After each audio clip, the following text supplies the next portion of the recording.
It is my honor to be here with you, and it's towards the end of the school year. And, I just want you guys to know that we care about you deeply in the community, and we're honored to have the opportunity to speak to you and the genius that is budding here in this room. Mahatma Gandhi said there's more to life than just increasing its speed. Well, we have to all kind of slow down and let our soul catch up to us. As your parents, as your community members, we all love you guys very much. I have a bunch of kids, and I took a bunch of kids in. When my first son was born, I used to wait up every night for his heavy breath. You know how babies cry? They go,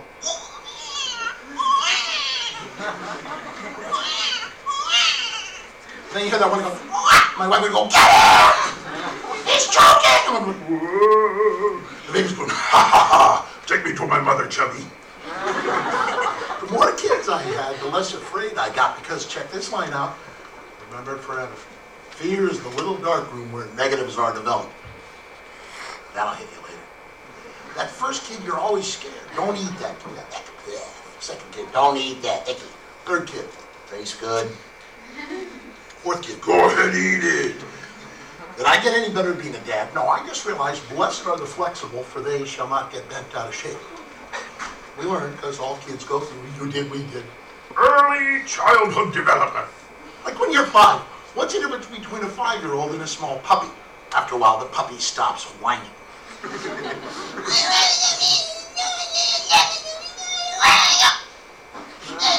When you're 8, and a bird can land on your lip the whole year.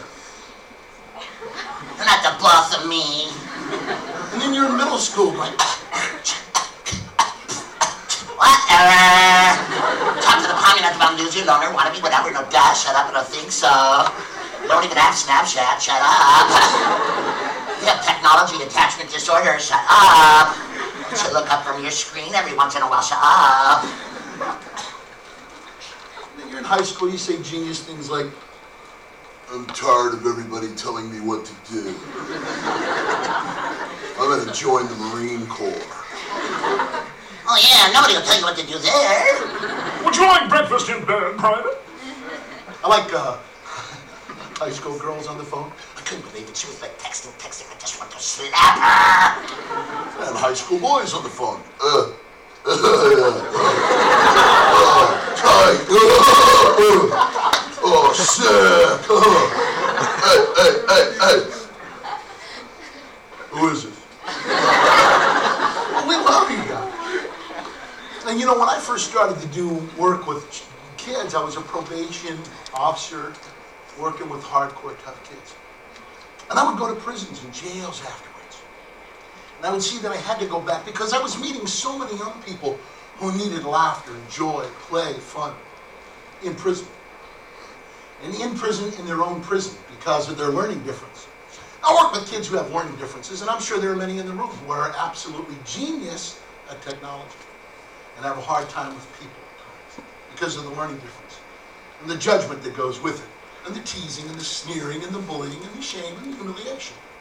A little kid who was dyslexic, and he goes, hey, Mr. Mike, did you know that the word silent and listen have the same letters? I go, wow, how'd you know that? Oh man, everybody calls me stupid, but I'm smart in another way. It's because I'm lidesic. I go, wow. Did you know secure and rescue have the same letters, Mr. Mike? Did you know that heart and earth have the same letters? And did you know that earth without art is just Smart in another way. I know this is hard for you to believe, but I was a learning different kid. I had, as many comedians do, attention deficit disorder hyperactivity. You see, I can sit at Skywalker Ranch going,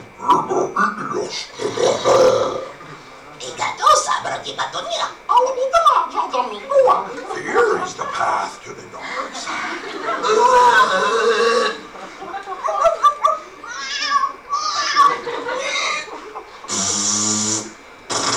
Can you imagine that I had ADD?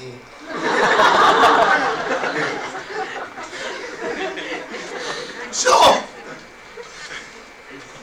we all had a little kid who goes, I'm on the board of directors of the San Francisco Giants Community Fund. One little kid goes, hey, Mr. Mike, You know, I have ADD. No, Stephen, I have ADD. I know what it is. Hey, you know how many ADD people it takes to screw a light bulb? No, how many? Hey, want to go to a Giants game? He wasn't kidding! Which is so great. But there's genius out there. There's a young man tossed to this from a book called The Edison Gene by Dr. Thomas Hart. And in the book, he talks about a young man tossed out of school at the age of 10. Never had another formal day of education. But in his hometown where he grew up, he created the first philosophical society, the first debating society. He created the first lightning rods, the first stoves, the first eyewear. He created the first National Guard and fire department. His name was Dr. Benjamin Franklin. Had he been born now, he might have been marginalized and shamed and maybe teased a bit. He never achieved that genius that he is all about that helped make America. His entrepreneurship, his enlightenment, his leadership. That's what it's about. And as I tell kindergartners, the best ship to sail on? Friendship. Don't you love little kids? If you ever get depressed, get sad, 15-year-old kid goes, could you describe your depression? He goes, yeah, I guess, Mr. Mike, depression's like when you're encapsulated in a large glass globe and you can't reach out and touch anybody. No one can reach in and touch you, and unless your heart and spirit shatter that globe from the inside, or you allow a family member or friend to shatter from the outside, you could remain entombed, unable to touch, unable to feel, but going through life like pressed up against the glass, numb, lonely. Know what I mean? And I went, if you get overwhelmed, get sad, and anybody does, and if you stare too long in those screens, you get overwhelmed and you get lonely, and you have a tendency to self-isolate, get out around little kids. Little kids will make you laugh and think and feel and play and bring you back to that time in your life where you were so unfiltered. I love little kids because they will always crack you up. I was with kids up north in Humboldt, and one of the kids I go, hey boys and girls in kindergarten, who takes care of the plants and flowers because they need fresh air, sunshine, and love? And this 5-year-old goes, no. I go, who said no? I did, because my dad grows trees in his closet.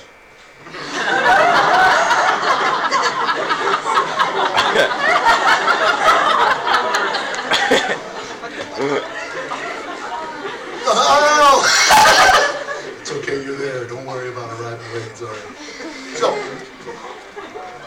and then if you get around their descriptions unfiltered. The little girl, she got up in the class in kindergarten. She goes, I'm not talking to anybody in this class. I'm leaving. The door goes closed. I go, wow. I go, that little girl was angry. And this little 5-year-old boy goes, that little girl have always been an emotional porcupine.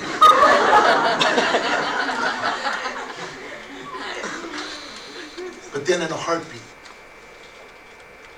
a little kid can teach you profound emotional intelligence. It's needed for your generation. We need you compassionate. We need you connected in community. We need you loving. I said, what'd you learn today by what I said? Don't let their bad day be your bad day, or your bad day be their bad day. Don't play angry tag with people.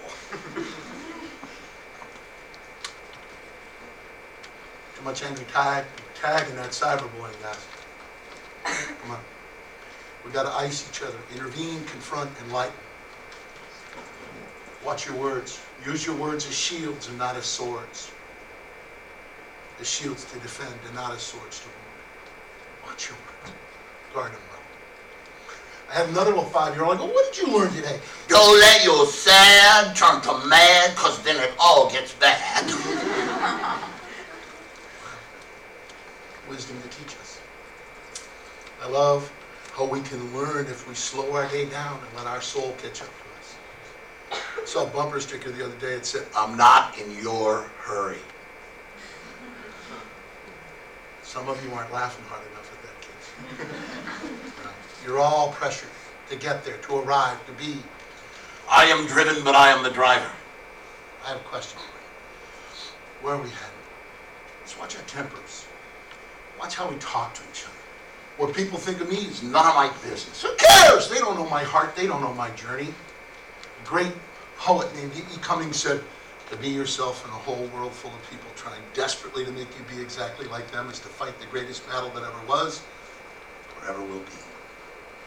A great teacher named Helen Keller was asked, oh, it must be hard for you To be blind, Miss Keller, she said, well, it would be if I had no vision. See with your hearts.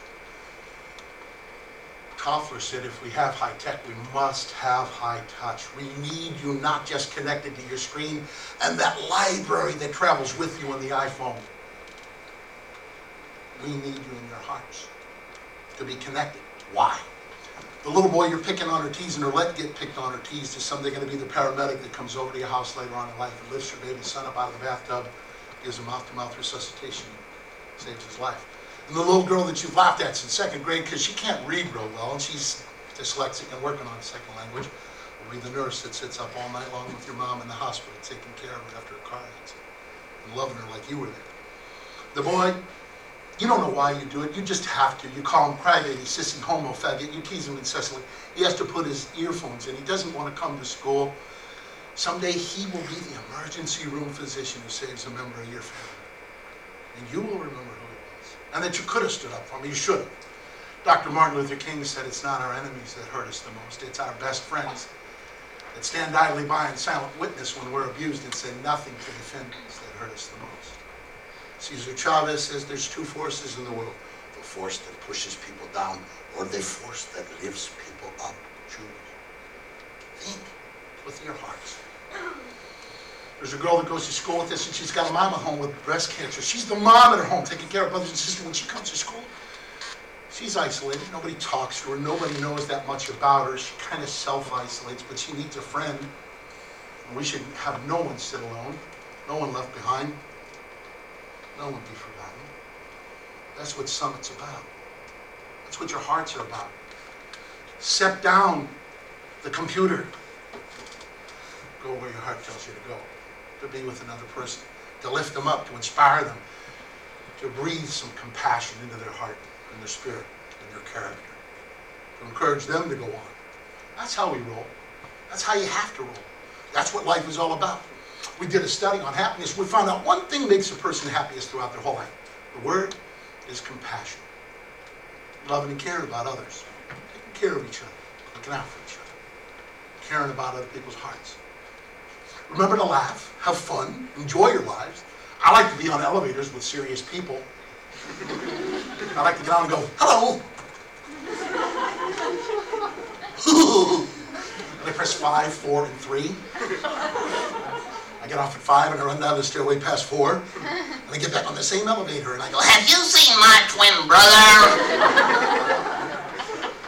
Well, I don't laugh because I'm happy. I'm happy because I laugh. Laughter's the golden freedom. It's freedom of the spirit, freedom of the soul, the ability to laugh at all things in life. Let go. I had a 100-year-old Marine at the Marines Memorial. You know, I was thinking about my Uncle Joe, who I dedicate this speech to, who was one of those men from World War II. I said, hey, to this elderly guy at the Marines Memorial, Tommy, what's the best part of turning 100? He went, the absolute lack of peer pressure. You know, we have pressures on us to school, to achieve, to get into the right college, to get in the right situation. And here's what you need to know. You'll go where you're supposed to go. Work hard. Achieve. I have a son who's a writer. I have a son who's a doctor. I have a daughter who's a therapist. She styles hair and listens to people's life situations. All of my kids are happy because we let them be who they are. Have fun. I love working with special ed kids because they teach my heart and my soul that they're living thermometers of love. True, they really are. We took a group of Special Olympics kids to San Quentin. There was a huge, big conference there. We took all the kids into play, and there was a great big convict standing there getting ready to jump ball against our little 5'1", 230 Down syndrome guy. Referee goes, it's ready to throw the ball up. And our little Down syndrome guy looks up at that great big convict, and he goes, you're all mine, badass. He said that was the first time that convict had laughed in years. And I would call that a miracle. And we never quit 1 minute before the miracle happens. Believe in yourselves, love yourselves, take care of yourselves. Interest yourself in learning. There's a library in those palms of your hands with the iPhone and the iPad. There's a library in your computer. But it means nothing to learn so much if you have not gathered wisdom. And wisdom comes from this. Robert Kennedy said at the death of his brother, a line from Aeschylus, with every drop of pain on the human heart, wisdom grows. Wisdom grows. So what do we know? What's important to you is important to us. We, as the generations before you, urge you on. Fill your hearts. You know, don't take all the blame for everything all the time, right? I had a little kid who was dyslexic. He goes, Hey, Mr. Mike, did you notice that blame is just me at the end with blah, blah, blah in front of it? all right, stand up for yourself. Stand up for your generation. Love yourself. Encourage your classmates and friends. Believe in them more strongly than you do in anything. The destiny of the world is in your hands. I'm not just saying that because you're in computer science at a charter school. I feel your smartness and your wisdom and your kindness in this room. We love you. We need you. We believe in you. So believe in yourself. Don't be too hard on yourself. The little kid, I go, do you think you're too hard on yourself? He goes, I am, but I try not to take it personally. you heard that, right? You heard that, right? You heard that, right? Come join us out here in the crazy old world. Now I'm up here sweating like Jon Stewart at Dick Cheney's hunting lodge. Many of you think I'm the winner of the John Goodman lookalike contest. But here's what I leave you with this poem. Listen to the words of this poem. Khalil Gibran, the great Lebanese poet. Your children are not your children, but the sons and daughters of life's longing for itself. And although they come through you, they are not from you. Although they live with you, they belong not to you. You can give them your love, but not your thoughts, for they have thoughts of their own. You can house their bodies, but not their souls, for they live in the house of tomorrow, which you cannot visit, not even in your dreams. You can strive to be like them, but seek not to make them be like you, for life goes not backward, nor tarries with yesterday. You are the bow from which your children, as living arrows, are sent forth. Let your bending in the archer's hand be for gladness, for as he loves the arrow that flies forward to the future, so also does he love the bow that is still. We love you guys. Thank you.